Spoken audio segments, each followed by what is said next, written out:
እና ለምንድን ነው ብዙ አባቶች ቅዱስ ጳውሎስን የበለጠ የሚወዱት ከተባለ ጥሪው የነበረው ባክግራውንድ። ሌሎች ሐዋርያትን ለምሳሌ ብንመለከታቸው መኩ እንደምታውቀው ገዳይ አልነበሩ ወይ እንደዚህ አይነት ባክግራውንድ አልነበራቸው። ቀራጮች ነበሩ፣ የተለያየ ስራ ላይ ነበሩ፣ ግን እሱ ገዳይ ነበረ ባክግራውንድ።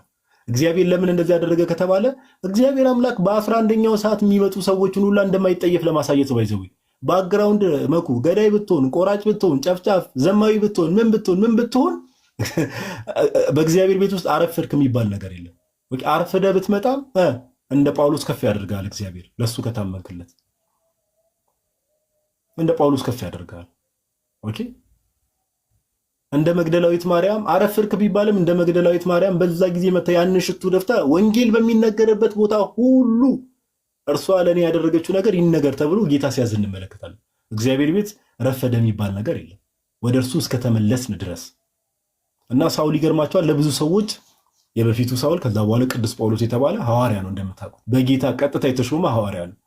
እና መጽሐፍ ቅዱስ ላይ መልእክታቱን ስንመለከት እንዴት እንደሚወዳቸው አይደል? መልእክታቱ ለምሳሌ መግቢያዎችን ብንመለከት መግቢያዎቹን እስቲ አንዳንድ መልእክታት ላይ ምን ብሎ እንደሚጀምር ራሱ መልእክት አጻጻፉ ራሱ በጣም የሚገርም ነው። መግቢያዎቹ ራሱ እንዴት ደሳስ እንደሚሉ እስቲ የቅዱስ ጳውሎስን መልእክታት ለምሳሌ እንመልከት። እሺ ምን ብሎ ይናገራል? ለምሳሌ ትህትናውን ሲያሳይ ኦኬ። ለምሳሌ ወደ ሮሚ ሰዎች ቅዱስ ጳውሎስ መግቢያውን ምን ይላል? ሐዋርያ ሊሆን የተጠራ የኢየሱስ ክርስቶስ ባሪያ። አሁን እዚህ ንግግር ላይ ምን እንረዳለን ከተባለ አንደኛ ቅዱስ ጳውሎስ ምን ያህል ትሁት እንደሆነ ሀምብል እንደሆነ ኦኬ። ጌታ ተገልጦልኛል እስከ ሶስተኛ ሰማይ ድረስ መጽሐፍ ቅዱስን እንግዲህ ሲታዩ ጳውሎስ እስከ ሶስተኛ ሰማይ ድረስ እንግዲህ ሰዎች ሊሰሙት የማይገባውን ነገር ሰምቻለሁ ብሏል ጳውሎስ። ግን ምንድነው? ሀምብል ነው። ይህ የሚያሳየው ምንድነው? ከቅዱስ ጳውሎስ ምን እንማራለን ከተባለ ትህትና። በዚህ ንግግር ውስጥ ምን እንረዳለን ከተባለ ሐዋርያ ሊሆን የተጠራ የኢየሱስ ክርስቶስ ባሪያ። የማ ባሪያ? አሁን እንደው ግራ የሚጋቡ ሰዎች አሉ አይደል? ክርስቶስ ማን ነው? ዘጋርማን ዘኢንካርኔት ሎጎስ ነው እኛ የምንለው። ክርስቶስ እንደ ተፈጠረ ብቻ ነው፣ ፍጡር ብቻ ነው። እንደዚህ አይነት አይዲዮሎጂ ላላቸው ከቤተክርስቲያን ውጭ ላሉ ሰዎች ጳውሎስ እንደው ፍጡር ለሆነ ሰው ብቻ ራሱን የኢየሱስ ክርስቶስ ባሪያ ብሎ ይጠራል። ይሄን ላዳማጩ መተው ነው። ኦኬ በነቢያቱ አፍ በቅዱሳን መጽሐፍት አስቀድሞ ተስፋ ለሰጠው ለእግዚአብሔር ወንጌል የተለየ እያለ ራሱን ሲጠራ መግቢያዎቹ ራሱ ቅዱስ ጳውሎስ ይለያሉ እንደምታውቁት። ኦኬ አንደኛ ቆሮንቶስ ምዕራፍ 1 መግቢያው በእግዚአብሔር ፈቃድ የኢየሱስ ክርስቶስ ሐዋርያ ሊሆን የተጠራ ጳውሎስ እያለ ራሱን ሲገልጽ እንመለከታለን። እና ከነዚህ ንግግሮች ምንድነው የምንረዳው ከተባለ ራሱን ባሪያ ብሎ ይጠራል።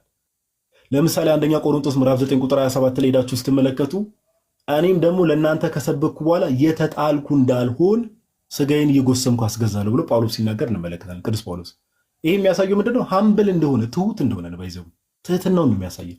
ያን የመሰለ ያን እንግዲህ ሶስተኛው ሰማይ ድረስ ሄደው ኦኬ ሰው ሊሰማ የማይገባውን ነገር ያንን ነገር በሰማይ የሚደረግን ነገር ሰምቶ ይመጣ። ነገር ግን ምን ብሎ ሲጽፍ እንመለከታለን? የተጣልኩ እንዳልሆን። ይህ ትህትና ነው። ከቅዱስ ጳውሎስ ምን እንማራለን? ትሁት መሆን እንዳለብን አገልጋዮች።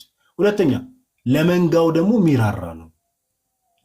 ለመንጋው ሚራራ ነው። ባይዘው በጣም ሚራራ ነው።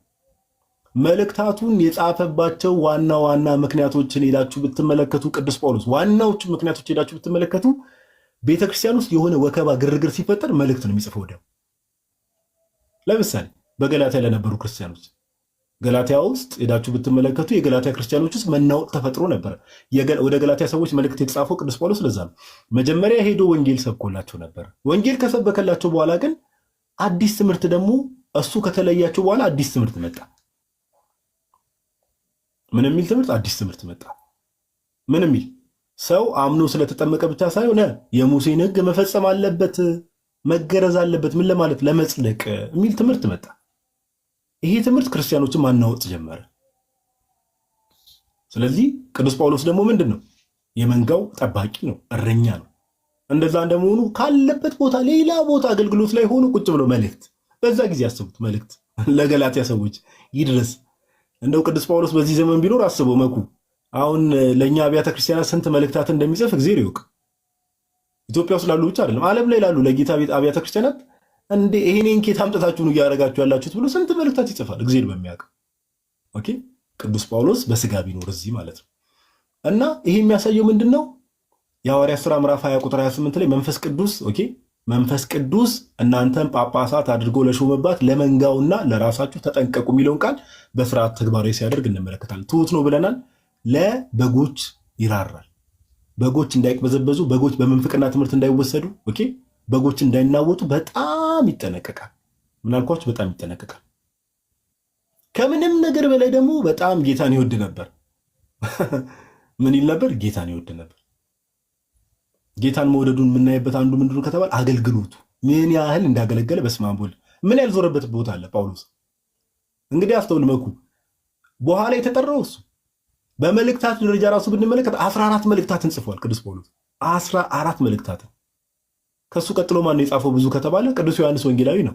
ዮሐንስ ወንጌል አለ፣ ዮሐንስ ራእይ አለ፣ ከዛ ሶስቱ የዮሐንስ መልእክቶች 5 መልእክታት 5 በአጠቃላይ ቅዱስ ጳውሎስ 14 መልእክታትን በኋላ ተጠርቶ። ይሄ የሚያሳየው ለአገልግሎት ምን ያህል ትጉ እንደነበር፣ ምን ያህል ጌታን ይወድ እንደነበር፣ ምን ያህል ቀናይ እንደነበር፣ ለእግዚአብሔር ምን ያህል ይቀና እንደነበር። ምን ያልደረሰበት መከራ አለ ቅዱስ ጳውሎስ ስለ ጌታ ብሎ ስለ ጌታ ብሎ ምን ያልደረሰበት መከራ አለ፣ ምን ያልደረሰበት መከራ አለ። እና ከቅዱስ ጳውሎስ በጣም ብዙ ነገር ልንማር ይገባል።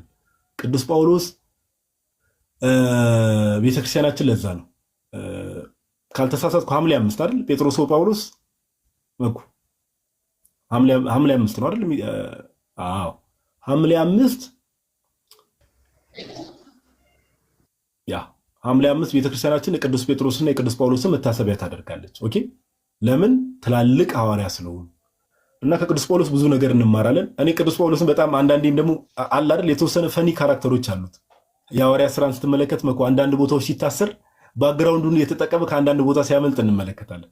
በጣም ጥበበኛም ነበር፣ አይካድም። ጥበበኛም ነበር።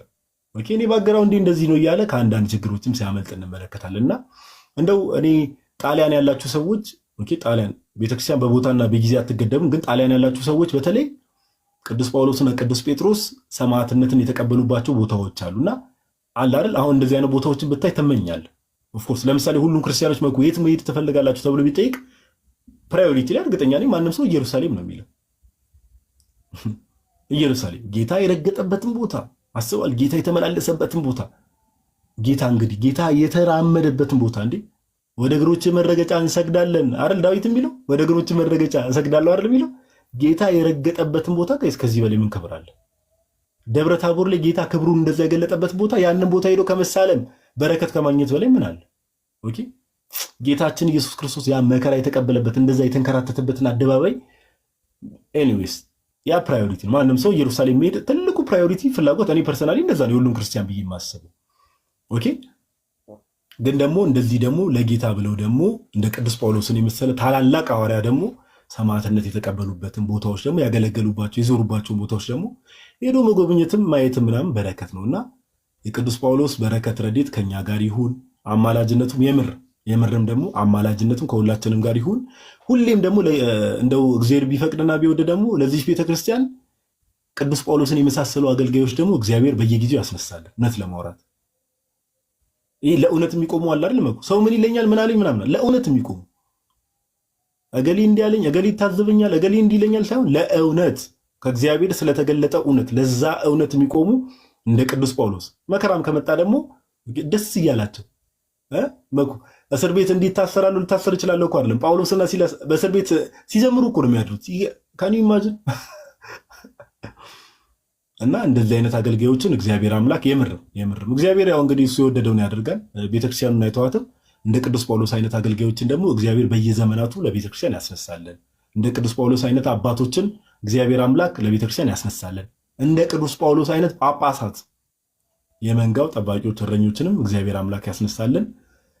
የቅዱስ ጳውሎስ አማላጅነትም ከሁላችን ጋር በረከት ረድኤቱ ከሁላችንም ጋር ይሁን። ቴንኪው አንተ ሰውዬ ብዙ ቦታ ጠቅጠቅ ኢየሩሳሌም ሮም ያልገባበት ቦታ የለም። እንግዲህ አፉ በለኝ ሙሉ ዓለሙን ነው የዞርኩት ነው የምትለኝ? አይዞራል ብቻ ቃልዮት ያሰማልን። በጣም ደስ ይላል እውነት ቃልዮት ያሰማልን። ተስፋ መንግስት ሰማያት ያዋርስልን እንላለን በድጋሚ እና ያው ትልቁ ነገር እንዳልከው ነው። ወርቃማ ህግ የሚባሉት ሁለት ናቸው አይደል? ሁለት ወርቃማ ህጎች አሉ ጌታ ኢየሱስ ክርስቶስ የነገረን በቃ ጎልደን ተብሎ የሚጠሩት ማለት ነው። እሱ ምንድነው? የመጀመሪያ ወርቃማ ህግ ጌታ እግዚአብሔርን በፍጹም ነፍስ፣ በፍጹም ሐሳብ፣ በፍጹም ልብ ውደድ የሚለው ነው። በቃ የመጀመሪያው ማለት ነው። ይሄ ህግ ከራስም በላይ ከሁሉም አድርገህ ከነፍስም በላይ የምትወደው ይሄ የመጀመሪያ ህግ እግዚአብሔርን መውደድ ነው። ሁለተኛ ህግ ደግሞ ምንድን ነው? ባልንጀራን እንደ ራስህ አድርገህ ውደድ። ለምን 10ቱ ህግጋት ማለት 2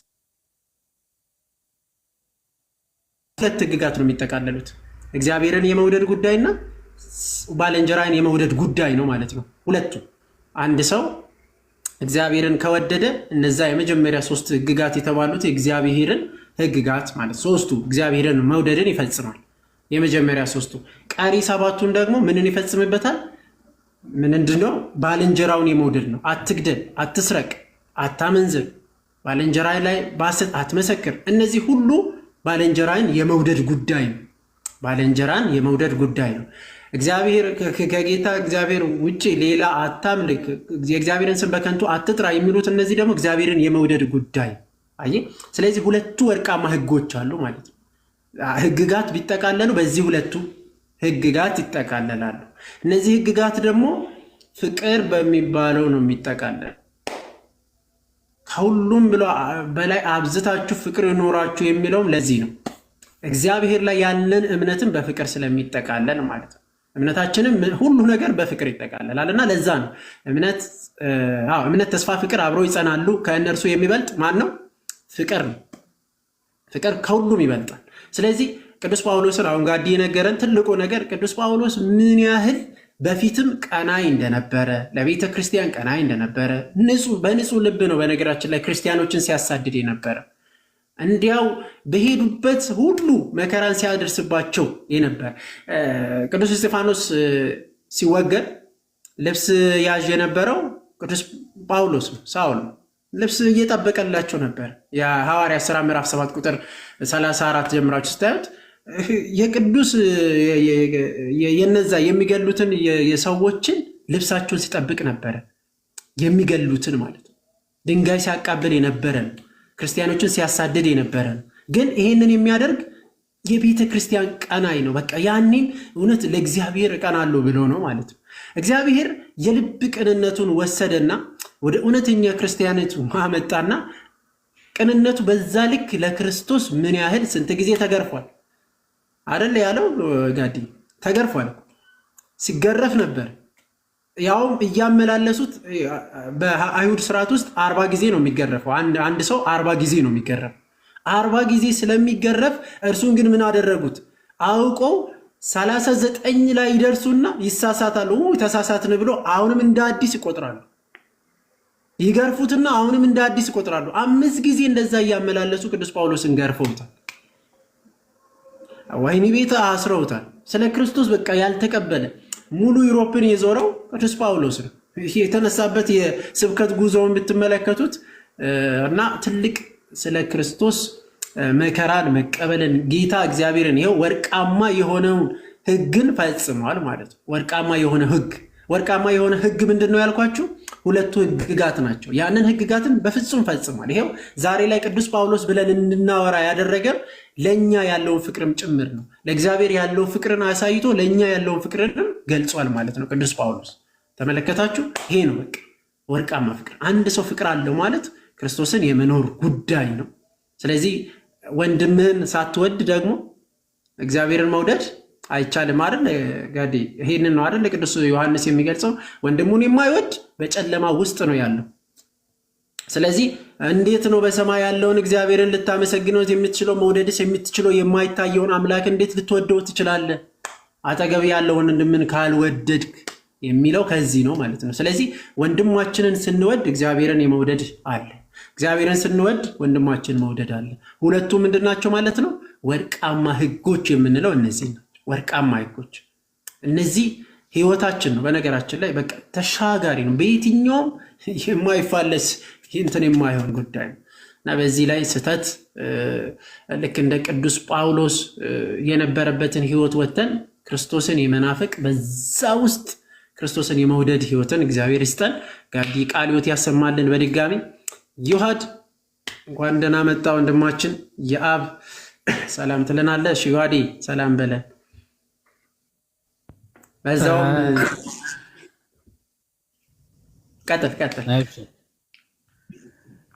ሰላም እግዚአብሔር ከእኔም ከእናንተ ጋርም ይሁን። ወንድሞች እንዴት ናችሁ? ነኩ፣ ጋዲ፣ አንትሽ፣ ዮኒ፣ የአብ ሁላችሁም እታችም ያላችሁ ወንድሞች እህቶች እንዴት ዋላችሁ? እንዴት አመሻችሁ?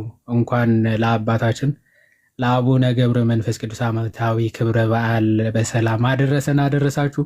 እንዴት አመሻችሁ? ደህና ናችሁ? እግዚአብሔር ይመስገን። እንኳን ደህና መጣልን ዮሐዲ። እግዚአብሔር ይመስገን ብለናል።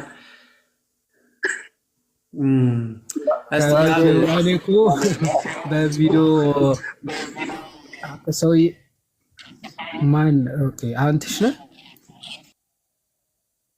ነበርኩኝ፣ ግን መኩ ራሱ ሚዩት አድርግ ሰው ሲያወራና እንኳን ደህና መጣ። የአቤም አላወራም፣ ሰላም ይበለን። እንኳን ደህና መጣ፣ እንኳን አደረሰ። እንኳን አብሮ አደረሰን። ሁላችሁም እንደምን አመሻችሁ? እንዴት ናችሁ? ጋዲ፣ መኩ፣ መኳንንት፣ አንተ፣ ዮሐዴ፣ ዮኒዬ፣ ሁላችሁም እዚህ ያላችሁ ቤተሰቦቼ እንደምን አመሻችሁ ብያለሁ። እንኳን ደህና መጣልን ወንድማችን። እግዚአብሔር ይመስገን። ዮሐዴ እንኳን ደህና መጣህልን። አንድ ዝማሬ እንዘምርና ማለት ያው ዛሬ እንግዲህ የአባታችን የአቡነ ገብረ መንፈስ ቅዱስ በነገራችን ላይ ሐዋርያት የዓለም ብርሃን ተብሎ ይጠራሉ አደለ ጋዲ? የዓለም ብርሃን ኦፍኮርስ የዓለም ብርሃን ናቸው እና ክርስቶስ በተጠራበት ክርስቶስ የዓለም ብርሃን ነው። ሐዋርያትም በዛ ልክ የዓለም ብርሃን ተብሎ ተጠርቷል። ያ ብርሃንነታቸው ግን ከምንድን ነው? ከክርስቶስ ነው። እና ክርስትና ቃላት ላይ የሆነ ቃላት ላይ የተመሰረተ አይደለም። ታዲያ ምን ላይ ነው የተመሰረተው? ክርስትናችን ሀሳቡ ላይ ነው። እና ብዙ ጊዜ የሆነ ቃል ስለተነገረ ብቻ እንትን እንዳትበሉ ማለት እንዳትደናገጡ። መጽሐፍ ቅዱስ ላይ ቃል በቃል እናንተ የዓለም ብርሃን ናችሁ ብሎ እኛ ቅዱስ ጳውሎስን ስንጠራ የዓለም ብርሃን ማለት ብርሃን ዓለም ቅዱስ ጳውሎስ ብላ ነው ቤተክርስቲያን የምትሰብከው። ብርሃን ዓለም የዓለም ብርሃን ብላ ትጠራለች፣ ጌታ እንደጠራቸው ማለት ነው። እናንተ የዓለም ብርሃን ናቸው እንዳለ ሁሉ ጌታ ኢየሱስ ክርስቶስ ብርሃንነቱ የባህሪ ነው። የቅዱሳንን ስንመለከት ከባህሪ ከሆነ ከክርስቶስ የተቀበሉት ነው እና ቃላት ላይ ሳይሆን ከቃሉ ሀሳቡ ላይ ቤተክርስቲያን ያንን ነው የምትገልጠው። እና ዮሐዴ እስቲ ቀጥለ አንድ ዝማሬ እስከምንዘምር ድረስ የቅዱስ ጴጥሮስን ፍቅርን ጴጥሮስ አሁን ቅዱስ ጳውሎስን ጋዲ ነግሮናል እና የቅዱስ ጴጥሮስን ለክርስቶስ ያለው ፍቅርን ምን ያህል እንደሆነ በዛ ውስጥ ደግሞ እኛ መውደድ ያለብን እስከ ምን ያህል እንደሆነ ከቅዱስ ጴጥሮስ ምን እንደምንማር ጭምር ተነግረናል። ዮሐዴ ሜቢ ሀሳብ ስታነሳ ይሰማል? ፓፓ ይሰማል ጋር ሀሳብ ስታነሳ ሜቢ አሁን ከተባለው አንጻር የአባታችን የአቡነ ገብረ መንፈስ ቅዱስ ይሆናል ምስክር የሚለውን ጎን ለጎን አሁን ብዙ ጊዜ አይተህ ከሆነ በእኛ ቤተክርስቲያን ብዙ ቅዱሳን አባቶች አሉ አይደለ? እንስሳትን በቃ ይሄ እንደ ቅርብ ጓደኞቻቸው እንደ ቅርብ ጓደኞቻቸው አድርገው በጣም አቀርበዋቸው አለ። ለእነሱም ሲታዘዙ እንዲህ ሲባል አሁን ሰው የሆነ ቅዠት ነገር ይመስለዋል። እና ይሄ ከመጀመሪያው አዳም በገነት በነበረው ከሱ ጋር ማያይዘህ እስኪ አንዳንድ ሀሳብ ብትሰጥበት እዛ ላይ ፓፓ እዛው እግረ መንገድ ብትሄድበት እኮ አሪፍ ነበረ። እሺ የተወሰነ ነገር ልበልና ትሄድበታለህ። ኮመንትን አሁን እሺ ጥሩ አድርገህ ትሄድበታለህ። እኔ የተወሰነ ልበልና ከዛ ትሄድበታለህ። ያው እንግዲህ በቃልና በኑሮ ሆነሃል ምስክር አይደለም የሚለው ክርስትና የቃል ብቻ ሳይሆን የህይወትም ኑሮ ነው አይደል? ቀደምም ሲጠቀስ ነበረ ማቴዎስ ወንጌል ጌታችን ሲናገር በሰማይ ያለውን አባታችሁን አይተው እሱን ያከብሩት ዘንድ ብርሃናችሁ ሁሉ በሰው ፊት ይብራ አይደለም የሚለው። የሚበራ በህይወት የሚታይ ህይወት ነው ያላቸው። ክርስትና ከቃል በዘለለ ኢየሱስ ጌታ ነው ብሎ ከመጮ በዘለለ በህይወት የሚገለጥ ኑሮ ነው እና ክርስቶስም ያንን ነው ያሳየው። ሲገሉት፣ ሲገርፉት፣ ያን ሁሉ ሲያደርጉት በሸላቶቹ ፊት እንደሚጓዝ በግ ዝም ብሎ የተነዳው ክርስትና ከወሬ ይልቅ ከንግግር ይልቅ ምንድነው ተግባርን ሞር በህይወት መኖርን ስለሆነ የሚያጠይቅ ወይም ደግሞ የሚያሳየን ማለት ነው። እና እነዚህ ቅዱሳን አባቶቻችን የምርም ክርስቶስን በህይወታቸው የገለጡ ክርስቶስን በህይወታቸው ያሳዩ ናቸው ቅዱሳን አባቶቻችን ማለት በሰማዕትነታቸው፣ በህይወታቸው፣ በቅድስናቸው፣ በዕለት ተዕለት ህይወታቸው ሁሉ ክርስቶስን የሚያሳይ ህይወት ነበራቸው። ከነዛ መካከል አባታችን አቡነ ገብረ መንፈስ ቅዱስ አንድ ናቸው። አሁን እንዳለው ጋዲ እንስሳትን አራዊትን መግዛት መንዳት ምናምን እንደ ትልቅ ነገር ወይም ደግሞ ለቅዱሳን ፈጽሞ የማይቻል አድርገው ወይም ደግሞ እንዲህ አይነት ነገሮች አደረጉ ቅዱሳን ሲባል በጣም የሚደነቁ ሰዎች አሉ ማለት ነው። በጣም የሚደንቃቸው ሰዎች አሉ። ለክርስቲያን ግን ይሄ በጣም ቀላሉና ኢምንት የሆነ ነገር ነው። የቅድስና ደረጃ እንደ ደረጃው በጣም የተለያየ ነው አይደል? እስከ ነጽሮተ መላእክት ቅዱስ ጳውሎስ እስከ ሶስተኛው ሰማይ ደርሼ አየው አይደል? አይቷል። እስከ ሶስተኛው ሰማይ መድረስ ማለት ነው። እንስሳት መግዛት ባይዞ መንዳት ምናምን ይሄ በጣም ትልቅ ነገር አይደለም። በጣም ማይነር የሆነ ነገር ነው። እነ ዳንኤልን ታስታውሳላችሁ አይደል? በአናብስት ጉድጓድ ውስጥ ሲጥሉት ምንድን ነው አናብስቱ ሲያገለግሉት ትመለከታላችሁ። ትቢያውን ሲልሱ፣ እግሮቹን ሲልሱ ትመለከታላችሁ። ይህንን ድንቅ ተአምራትን ሲያደርግ እግዚአብሔር ትመለከታላችሁ። እንዲህ አይነት ደረጃ ላይ የሚደርሱ አሉ። አንተ ከእግዚአብሔር ጋር ያለህን ህይወት እያሳደግክ በሄድክ ቁጥር ተፈጥሮን እየገዛ ፍጥረታትን ሁሉ እየገዛ አዳም ወደ ነበረው ጸጋ ብቻ ሳይሆን አዳም ከነበረው ጸጋ በጣም ከፍ እያልክ ትሄዳለህ። በሐዲስ ኪዳን ማለት ነው። አዳም ከነበረው እንግዲህ ግዛ ንዳ አይደለም የተባለው። አዳም በገነት እያለ ፍጥረታት ሁሉ ይገዙለት ነበር። ይሄ ተዋህዶ የሚባል አለ ማለት የኩነት ተዋህዶና የአፋዊ ተዋህዶ አለ። ቅዱሳን በህይወት ደረጃቸው ወይም ደግሞ የቅድስና ህይወታቸው እያደገ ሲሄድ ከመንፈስ ቅዱስ በጸጋ እነሱ ጋር እያደረ ክርስቶስን ወደ መምሰል ህይወት ማደግ አይደለ ክርስትና። እዚህ ጸጋው እያደረ መንፈስ ቅዱስ እያደረባቸው ነው የሚሄደው። እግዚአብሔርን ወደ መምሰል ክርስቶስን ወደ መምሰል ህይወት እያደጉ ነው የሚሄዱት። ሰው ክርስቶስን እየመሰልክ በምትሄድበት ሰዓት ደግሞ ቴዎሲስ ወይም ደግሞ የጸጋ አምላክነትን ገንዘብ እያደረግ ትሄዳለህ። ቅዱሳን ወደዛ መምሰል ህይወት ነው የሚያድጉ። ሐዋርያ ቅዱስ ጳውሎስ የስጋን ፈቃድ ይቅርና ሁሉንም ምን ማድረግ የሚችል ነው ገንዘብ አድርጎ እስከ መላእክት ማየት ደረጃ ላይ ሲደርስ ትመለከታላችሁ። ቅዱሳንም እንደዚያ ናቸው። የመንፈስ ቅዱስ ጸጋ እየሞላባቸው እያደረባቸው ሲሄዱ እንስሳት መግዛት እንስሳትን ማዘዝ አይደለም ነፋሳት ቀላያት ምናምን ወደ ማዘዝ ደረጃ ፍጥረታትን ወደ ማዘዝ ደረጃ ይደርሳሉ። ኦኬ የጸጋ አምላክነት እስከ ማግኘት ድረስ ማለት ከዛ ወደዛ ክብር ስለሆነ ክርስቶስ የመለሰን ማለት ጠላቶች ሆኖ የተነሱን የስጋ ፈቃዳትን ገንዘብ ማድረግ ይችላሉ አይደል? ጠላት ማለት ከጸጋ እግዚአብሔር እየራቀ በሄድኩ ቁጥር ስጋህን ራሱ መቆጣጠር አስችልም አይደል? የስጋ ፈቃድ በጣም እያየለ ሄድና ነፍስ ራሱ ለስጋ ፈቃድ እየተገዛች ምናምን ትሄዳለች። ቅዱሳን ግን የስጋቸውን ፈቃድ አስገዝተው ለነፍሳቸው ስለሚኖሩ ክርስቶስ ወደ መምሰል ህይወት እያደጉ ስለሚሄዱ አይደለ ስጋቸውን ካስገዙ በኋላ ፍጥረታትን ደግሞ እንዲገዛላቸው እግዚአብሔር አምላክ ያደርጋቸው ይረዳቸዋል። እና አቡነ ገብረ መንፈስ ቅዱስ ለዚህ ማሳያ ናቸው። አንበሳ እና አናብርትና አናብስትን ይታዘዟቸው ነበር፣ ያገለግሏቸው ነበር ማለት ይሄ የሚደንቅ ነገር አይደለም። ለዛ ነው መጽሐፍ ቅዱስ ምን ይላል? ለሚያምኑ ሰዎች ጊንጥን እንዲረግጡ፣ እንዲጫሙ፣ እንዲገዙ እግዚአብሔር አምላክ ወይም ደግሞ ክርስቶስ ስልጣን እንደሰጣቸው በአራዊት በጊንጥ በእባብ ስልጣን እንደሰጣቸው ትመለከታለህ። አሁን ይህንን ክርስቲያኖች ወይም ደግሞ አንዳንድ ቅዱሳን አባቶቻችን አደረጉ ብለው አንዳንድ ፕሮቴስታንትም ለመሞከር ሲሞክሩ አበርድም ያብልተዋቸው ምናምን የጠፉ አሉ። እና የቅድስና ጸጋ ምናምን ያስፈልገዋል። ዝም ብለህ ስጋህን እያደለብክ እየበላ እየጠጣ ምናምን እንደዚህ አይነት ጸጋ ላይ ደርሳለሁ ብለህ ብትሞክር ሊያጠፉ ምናምን ይችላሉ።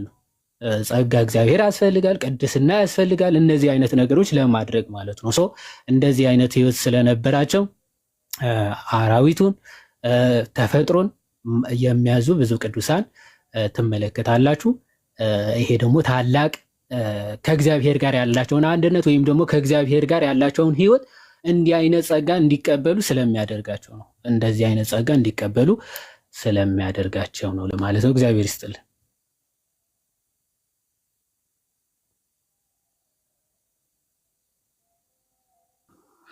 ቃልዮት ያሰማልን ይሁዲ ቃልዮት ያሰማልን። ደስ ይላል። አዎ እንዳልከው ነው ትልቁ ነገር። አሁን በጣም የሚገረሙ አሉ ማለት እግዚአብሔር የሚሰጠው በነገራችን ላይ እኔ የማደርገውን አደርጋለሁ አይደል ጋዲ? እኔ የማደርገውን ያደርጋሉ ከእኔም ይበልጥ ያደርጋሉ ነው ጌታ ኢየሱስ ክርስቶስ። ለሚያምኑት ደግሞ ሁሉ ይቻለዋል፣ ለሚያምኑት ሁሉ ይቻለዋል ብሎ ጌታ ቃል በገባልን። ይሄ በነገራችን ላይ የሚደንቅም አይደለም ማለት አንበሳ ላይ አንበሳን ማዘዝ ምናምን በጣም ጥቃቅን ነገር ነው እና ብቻ ልቦና ይስጣቸው እንላቸዋለን። ግን ጋዲ ሄድበት ቃልዮት ያሰማልን ይዋዴ። አሜን አሜን። ቃልዮት ያሰማልን ይዋዴ። ቅዱስ ጴጥሮስ እንግዲህ ሁላችሁም እንደምታውቁት ጴጥሮስ ማለት አለት፣ መሰረት፣ ድንጋይ እንደማለት ነው። ኦኬ። እና ቅዱስ ጴጥሮስም እንደምታውቁት ካራክተሩ በጣም ፈጣን ደግሞ በእድሜም ከሁሉም ታላቅ ወይም ትልቁ በእድሜ ትልቁ ነው። በጣም ደግሞ ፈጣን ነው እና ደግሞ በጣም ቀናኢ የዋህ የሆነ ሰው ነው ጴጥሮስ ማለት ነው። ካራክተሩ በደንብ ስትመለከቱት ለማመንም ለመካድም የፈጠነ ይሉታል። በጣም ለማመንም የፈጠነ ለመካድም የፈጠነ ነው እና ቅዱስ ጴጥሮስ እንግዲህ ለጌታችን ያለው ፍቅሩም በጣም የሚያስቀና እሱ ነው እንዲፈጥንም የሚያደርገው በዚያ እድሜው ፈጣን ያደረገውም ለጌታችን ያለው ፍቅሩ ነው እና ቅዱስ ጴጥሮስ ከሚታወቅባቸው ባህሪያት መካከል ለክርስቶስ መመስከር እጅግ የሚቀና ሰው፣ ለክርስቶስ ያለው ፍቅር በጣም የገነነ ሐዋርያ ነው እና ለምሳሌ ጌታችን ስለ ራሱ ሲጠይቃቸው ወይም ደግሞ ክርስቶስን ማን ይሉታል ብለው ሲጠይቃቸው ማቴዎስ ወንጌል ምዕራፍ 16 ከቁጥር 13 ጀምሮ አንዳንዶቹ ሐዋርያቶቹም እንዲህ ብለው መለሱለት ይልና አንዳንዶቹ ኤልያስ፣ ዮሐንስ ከነቢያት አንዱ ይላሉ ካለ በኋላ የመለሰው እናንተስ ማን እንደሆንኩኝ ትላላችሁ ብሎ ሲጠይቃቸው ፈጥኖ የመለሰው ማን ነው? ቅዱስ ጴጥሮስ ነው። አንተ ክርስቶስ የሕያው የእግዚአብሔር ልጅ ነህ ብሎ የክርስቶስን ጌትነት አምላክነትን ፈጽሞ የመሰከረ ታላቅ አባት ነው ቅዱስ ጴጥሮስ ማለት ነው እና በዚህ ምስክርነቱ ደግሞ ጌታ ምን ብሎታል? አንተ ጴጥሮስ በዚህች ዓለት ላይ ቤተክርስቲያን እመሰርታለሁ የገሃነም ደጆች አይችሏትም ብሎ ጌታችን ሲናገር እንመለከተዋለን። ቁልፍ ደግሞ ወይም ደግሞ የመንግስተ ሰማያት መክፈቻዎችም ሲሰጠው ትመለከታለን። ተውህበ መራዊት ለቅዱስ ጴጥሮስ ይባላል። መራዊት ቁልፍ የመንግስተ ሰማያት ቁልፍ ለጴጥሮስ ተሰጠው የተባለው ከዚህ አንጻር ነው። በዚህ ምስክርነቱ የመንግስተ ሰማያት ወይም ደግሞ በሰማያት የምታስሩ የምትፈታው የታሰረ የተፈታ ይሁን ብሎ ቅዱስ ጴጥሮስን ስልጣን ሲሰጠው እንመለከታለን ማቴዎስ ወንጌል እና ይሄ ቅዱስ ሐዋርያ በጣም በሚገርማችሁ ነገሮችን ችኩል ከመሆኑ የተነሳ ወደፊት የሚመጡትን ሳያጣራ ምናምን ቶሎ የሚወስን ሰው ነው። ለምሳሌ ዮሐንስ ወንጌል ምዕራፍ 13 ላይ ታስታውሱ ከሆነ ጌታችን ፐርፐዝሊ እያንዳንዱ የሚያደርገው ነገር ያለ ምክንያት አያደርግም፣ ያለ አስተምሮ አያደርግም እና እግራቸውን ሊያጥባቸው ሲነሳ ሐዋርያቶቹ ሁሉም ሲታጠቡ ሐዋርያ ቅዱስ ሐዋርያ በጭራሽ ጌታ ሆይ ልታደርገው አትችልም አለ። አንተ እግሬ ልታጥበኝ አትችልም ብሎ ሲናገር ትመለከቱታላችሁ። እዛው ጌታችን ግን ካላጠብኩ ከእኔ ጋር ምን የለህም ይለዋል፣ እድል ፈንታ የለህም ሲለው ደግሞ እንዲያማ ከሆነ ጌታ ሆይ እግሬን ብቻ አይደለም መላ ሰውነቴን ደግሞ እጠበኝ ይላል። እግሬን ብቻ አይደለም መላ ሰውነቴን ደግሞ እጠበኝ ሲል ተመለከተ። ጌታችን ኖ እንደዚህ ስሜታዊ የሆነ እንዲህ ሳይሆን እግሩ የታጠበ ሁሉ መላ ሰውነቱ እንደታጠበ ነው ብሎ ሲመልስለት እንመለከታለን። እዛው ማቴዎስ ወንጌል ምዕራፍ 14 ከቁጥር 28 አካባቢ ደግሞ ልክ ጌታችን በባህር ላይ እየተራመደ ሲመጣ ሐዋርያ ቅዱስ ጳውሎስ ሲመለከትን ሁሉም ሐዋርያት ምትሃት መስሏቸው ደነገጡ። ጌታ ግን አይዟችሁ እኔ ነኝ አትፍሩ ብሎ ሲመልስላቸው ቅዱስ ጴጥሮስ ደስ አለውና ያው ድንገት ተነስቶ እንግዲህ አንተማ ከሆን ጌታዊ ወደ አንተ እንድመጣ እዘዝ አለው እና ይለዋል። ክርስቶስ በጣም ደስ ብሎት ክርስቶስን እያየ ሲሄድ ነፋሱን ሲመለከተው ደነገጠ፣ ፈራ። በጣም ለጌታችን ያለው ፍቅር እምነቱ ፈጣን ነው። እዛው ደግሞ ለመካድም ፈጣን ነው ያልኩት ከዛ አንጻር ግን ከልብ ንጽህና የተነሳ ነው። ከልቡ ክፋት ኖሮት ምናምን አይደለም። ልቡ በጣም ንጹህ የሆነ ሰው ስለነበረ ልክ ሲመጣ ነፋሱን ወጀቡን ሲመለከት ፈራ፣ ተጠራጠረ በክርስቶስ። ክርስቶስም ሄደና ምን አለ? እጁን ያዘው። አንተ እምነት የጎደለ ስለምን ተጠራጠርክ ይለዋል ክርስቶስ። አንተ እምነት የጎደለ ስለምን ተጠራጠርክ ይለዋል። እጁን ይዞም ክርስቶስ ያወጣው ትመለከታላችሁ። ይህ ብቻ አይደለም። እንግዲህ ጌታችን በደብረ ታቦር ግርማ መለኮትን በሚገልጥበት ሰዓት ማቴዎስ ወንጌል ምዕራፍ 17 ከቁጥር 4 አካባቢ ሶስቱ ሐዋርያት ይዟቸው ይሄዳል ክርስቶስ፣ ዮሐንስ፣ ያዕቆብና ጴጥሮስን ማለት ነው። እዛ ደብረ ታቦር ላይ ግርማ መለኮትን ሲገልጥ ክርስቶስ በጣም ደስ አለው። ጴጥሮስ ለውሳኔ በጣም ቸኳላ ነው እና ግርማ መለኮትን ሲመለከት ኤልያስና ሙሴ በእንደዚህ ያለ ታላቅ ክብር ጌታን ሲመለከተው እንደው ከዚህ ሳንወርድ ሁልጊዜ ክርስቶስን እንዲያየ ነው ብንኖር ይሻለናል አለና ክርስቶስ የመጣበትን ዓላማ ሁሉ እርግፍ አድርጎ ረሳው። ክርስቶስ የመጣው እንደው ጴጥሮስ ዮሐንስና ያዕቆብን ግርማ መለኮትን አሳይቶ ለመሄድ ነው አይደለም። ዓለምን ለማዳን ነው የመጣው። ክርስቶስ መምጣት፣ መገረፍ፣ መሞት፣ መነሳት የግድ ያስፈልገዋል ዓለም እንዲህ። ሐዋርያው ቅዱስ ጳውሎስ ይህን ሁሉ ረሳው ይህንን ክብር ሲመለከትና ጌታ ሆይ በዚህ መሆን ለእኛ መልካም ነው ብሎ ሲናገር ትመለከታላችሁ። እና አባ ጊዮርጊስ ዘጋስጫ ይሄን ይይዙና ኦፍኮርስ በዚህ መሆን መልካም ነው የሚለው በቤተ ክርስቲያን መሆን ለሰው ልጅ በጣም መልካም ነው። የክርስቶስን ግርማ መለኮት የሚገለጥባት አዳራሽ ስለሆነች መልካም ነው ይልና፣ ነገር ግን ቅዱስ ጴጥሮስ ክርስቶስን የመጣበት ዓላማ በዛ ከተፈጸመው አንጻር ረሳው። እንግዲህ ጴጥሮስ ሆይ አንተ እዛ ያየኸውን ክብር ምናልባት እያየህ ብትኖር ለአንተ ሐሴት ለሶስት ማለት እዛ ሐሴት ልታገኝ ትችላለህ። ግን ዓለም እና በሲኦል ያሉ ፍጥረታት ግን በስቃይ እንደሚኖሩ ዘነጋ። አያችሁ፣ ዘነጋ እና በጣም ለሐዋርያ ቅዱስ ጳውሎስ እንዲህ ያለ የዋህ ነበር። እምነቱም በጣም ታላቅ፣ ክርስቶስን በጣም የሚወድ ሰው ነበር እና ጌታችን ታስታውሳላችሁ ከዚህ ታላቅ ፍቅሩ የተነሳ እና ደግሞ ለውሳኔ በጣም ከመቸኮል የተነሳ ማቴዎስ ወንጌል ምዕራፍ 16 ታስታውሳላችሁ። ክርስቶስ ተላልፌ ልሰጥ ልሞት፣ ከዛ ደግሞ ልነሳ የግድ ያስፈልገኛል ብሎ ሲናገር ቁጥር 22 ላይ ጌታ ይህስ በአንተ አይሁንብህ ሲለው ትመለከታለህ። አይ ይሄማ ለአንተ አይገባም ሊሆን አይገባም ብሎ ክርስቶስን ሲመልስለት እንዲያማ ከሆነ በነቢያት በመዝሙራት በትንቢት የተነገረው እንዴት ሊፈጸም ይችላል? ኦኬ፣ እንዴት ሊፈጸም ይችላል? የመጣውበት ዓላማ በትንቢት በመዝሙራት የተጻፈውን እንዲፈጸሙ ነው። ስለዚህ እንዴት ሊሆን ይችላል ይላል። ይህንን ብሎ ክርስቶስ ነግሮት ማቴዎስ 26 ላይ ሊይዙ ሲመጡ ክርስቶስ በጣም ስሜታዊ ሆነው ጌታን ሊይዙ ሲመጡ ጎራዴ ምናምን ይዘው ሲመጡ አልቻለም። ሐዋርያ ቅዱስ ጳውሎስ ክርስቶስ የነገረውን ዘነጋውና ከነዛ መካከል አንስቶ ጆሮውን ሲቆርጠው ትመለከታላችሁ። ጆሮውን ቆረጠ። ስለዚህ ሰይፍን ወደ ሰገባው መልስ፣ ሰይፍ የሚያነሱ በሰይፍ ይጠፋሉ ብሎ ክርስቶስ ሲመልሰው ትመለከታላችሁ። ይህ ሁሉ የሚያደርገው ግን ከልብ ንጽሕና ከየዋህነት የተነሳ ለክርስቶስ ካለው ፍቅር የተነሳ ነው። በልበ ንጹሕነት ብዙ ሰው ሊያጠፋ ይችላል። በነገራችን ላይ ከልብ ንጽሕና ከሆነ እንደ ቅዱስ ጴጥሮስ ይመለስ። ክርስቶስ ከእናንተ መካከል አንዱ አሳልፎ ይሰጠኛል ሲል በጭራሽ እኔ ግን እስከ መጨረሻው ድረስ አልክድህም፣ አብሬ እከተልሃለሁ። ዶሮ ሳይጮህ 3 ጊዜ ትክደኛለህ፣ ዶሮ ሳይጮህ 3 ጊዜ ትክደኛለህ አለ እና ሲሄድ ይሄማ ከእነርሱ ወገን ነው፣ አነጋገሩ አለባበሱ ከእነርሱ ወገን ነው ሲል አረ የምትሉትን ሰው አላውቀውም ብሎ 3 ጊዜ ክርስቶስን ካደው። ነገር ግን ዶሮ ሲጮህ ግን ምን አለ ሐዋርያ ቅዱስ ጴጥሮስ? ክርስቶስ ያለውን ነገር ትዝ አለ።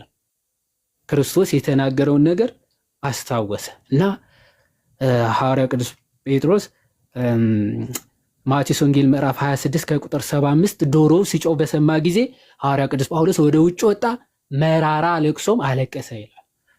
ሐዋርያ ቅዱስ ጴጥሮስ ይህን እንዲህ አይነት ካራክተር የነበረውን ኦፍኮርስ ክዷል ክርስቶስን። ነገር ግን በመካዱ ግን እጅግ አምርሮ አለቀሰ፣ በጣም አዘነ። እወደዋለሁ ያለውን ጌታ አልክድም ያለውን ጌታ 3 ጊዜ እንደ ካዶ ሲያስታውስ መራራ ለቅሶን አለቀሰ። አያችሁ፣ ይሁዳም እኮ ባይዘው ስልጣኑ ነበረው፣ ክርስቶስን ተከትሎታል። ነገር ግን ውስጡ ቅንነት ሳይሆን የዋህነት ሳይሆን ታላቅ ክፋት ነበረው። ክፋት ነበር። ሐዋርያ ቅዱስ ጳውሎስ ይሁዳም የሰራው ጴጥሮስም የሰራው ተመሳሳይ ክህደት ነው፣ ክርስቶስ መካድ ነው ሁለቱም። ነገር ግን ሐዋርያ ቅዱስ ይሁዳ ፐርፐዝሊ በውስጡ ክፋት የተመላ ክህደት ነው። ኦኬ እንደውም በኋላ ላይ ራሱን አሳልፎ ወይም ደግሞ ታንቆ እንዲሞት የፈለገበት ዋና ምክንያት ለምንድን ነው? ኦኬ ክርስቶስ ነፍሳትን ሊያወጣ ሊያድን ነው የመጣው። ስለዚህ ቀድሜው በሞትና ከዛ በሲኦል ብጠብቀው ከዛ እኔንም ነፃ ያወጣኛል የሚል ውስጡ ክፋት የተሞላበት ሐሳብ ነበር። ሐዋርያ ቅዱስ ጳውሎስ ግን ምስኪን፣ በጣም የዋህ፣ ለክርስቶስ ፍቅር ያለው ክርስቶስን የሚወድ ሽማግሌ ሰው ነበር እና ይህን ሁሉ ሲያደርግ ከቅንነት የተነሳ ስለሆነ ልክ እንደ ካደ የሚያስታውሰው ዶሮ ሲጮህ ግን መራራ ለቅሶ አለቀሰ። ለዛ ነው የጴጥሮስን እንባ ስጠኝ እልሃለሁ የምንለው። ጴጥሮስ ኦፍኮርስ ሁላችንም በእያንዳንዳችሁ አለሁኛ ኦኬ በእያንዳንዱ የዕለት ተዕለት ስራችን ባይተው ክርስቶስን ልንክደው እንችላለን። ክርስቶስን መካድ ማለት እንደው አላቀውም አምላክ አይደለም ማለት ብቻ አይደለም፣ በምግባርም ክርስቶስ መካድ ስላለ ማለት ነው። ዕለት ዕለት ግን ያንን አድርገን ግን ክርስቶስን እናስበዋለን፣ ክርስቶስን እናስታውሰዋለን። ክርስቶስን በድለነዋል ብለን ግን እንደ ጴጥሮስ የሚመለስ የንስሐ ልብ ሊኖረን ይገባል እና መራራ ለቅሶ አለቀሰ። ክርስቶስም እንባውን ትዝ አለው እና ተነስቶ መጀመሪያ ቅዱስ ጴጥሮስን ንገሩት ብሎ ሲነግራቸው ትመለከታል። ጴጥሮስን ንገሩት ብሎ ክርስቶስ ንስሐውን እንደተቀበለ ያው ተደብቀን የምናደርገውን የውስጥ ሚስጥራችንን የሚያውቅ ጌታ እንደሆነ ሲያጠይቃቸው እና ንጽህናውን ስለሚያውቅ ጌታ የልቡ ንጽህና ቅንነትም ስለሚያውቅ ጌታ ጴጥሮስን ንገሩት ብሎ ጌታችን ከትንሣኤ በኋላ ሲናገር እንመለከተዋለን እና ቅዱስ ጴጥሮስ እንዲህ ያለው ቀናኢ ልብ ያለው ለክርስቶስ ፍቅር ያለው ታላቅ አባት ነበረ።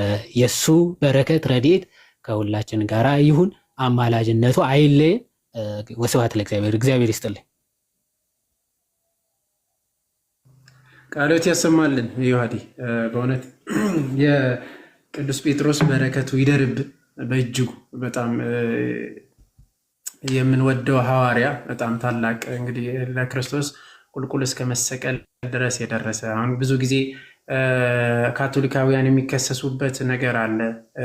አንዳንድ ሰዎች እንግዲህ ከ666 ጋር ያያይዙታል እና ግን ካቶሊካውያን ብዙ ጊዜ የሚያደርጉት አደራችሁ በካቶሊክ ውስጥ ያለው ቅዱስ ጴጥሮስ መንበራችን ነው ብለው ነው እንትን የሚሉት ሮም ማለት ነው። ከዛ የተነሳ ብዙ ጊዜ የተዘቀዘቀ መስቀል ታያላችሁ። የተዘቀዘቀ መስቀል ማለት ነው። የተዘቀዘቀ መስቀል በቤተ ክርስቲያናችን ውስጥ የማን ነው ከተባለ የቅዱስ ጴጥሮስ መስቀል ነው። እንደ ክርስቶስ እንደ አምላኬማ ልትሰቅሉኝ አይገባም፣ ለእኔ አይገባኝም፣ መከራ እንደሱ መቀበል አይገባኝም ብሎ ወደ ላይ ከመሰቀል ይልቅ ወደ ታች ቁልቁል የተሰቀለ ነው እና ከፍቅሩ የተነሳ ዮሐዴ ብዙ ነገር አንስታል።